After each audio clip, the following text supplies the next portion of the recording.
would I be right, here's my question, would I be right to infer from your biblical commitments that your view of God's sovereignty, that you embrace the doctrine of unconditional election? Yes, I do. Of course I do. In other words, God does choose who will be saved before the foundation of the world. Mm-hmm. Would that be right? Yes.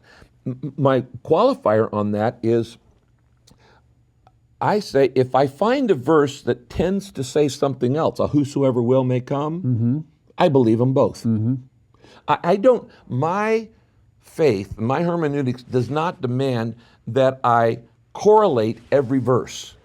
In other words, there are often verses that appear. I'm a John 3:16 mm-hmm. Christian. Mm-hmm. I believe God so loved the world. I do believe that. And I believe that whosoever believes in him shall not perish. But I also believed, predestined from the foundation of the earth. Mm-hmm. So to me, I'm able to hold tensions in my mind rather than having to explain them. Mm-hmm. And so I don't fit in a real good box mm-hmm. in that I believe them both. Yeah, and you wouldn't, when you say you don't feel obliged to correlate them, let me restate that and see if you agree. You don't think that they ever contradict each other? I do not. I think any apparent contradiction in Scripture is my limited capacity. Me trying to understand God is like an ant trying to understand the internet.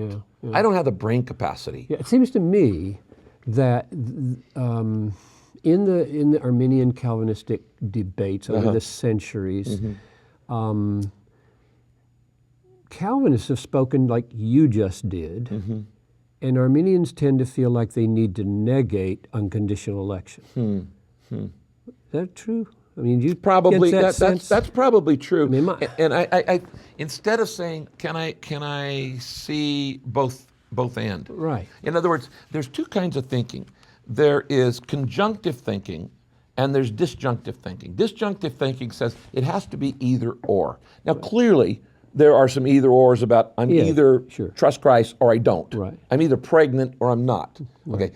But a lot of thinking in Scripture when it comes to theology is, in my opinion, conjunctive thinking. It's both and. Right. And my experience, I believe that and I believe that. It is, and we're wired, everybody's wired differently. Yeah, sure. When I see these two, I am pressed, if I can, and sometimes you can't, to push them down until the root merges. Until you get to the root, sure. Yeah, until the root merges, you can see, the reason there's no, they look like whosoever like will may come is an absolute truth. Yes. And chosen before the foundation of the world is an absolute truth. Yeah. And you just, some are driven they'll get them I down. think theology is an effort. That's why we need guys like you.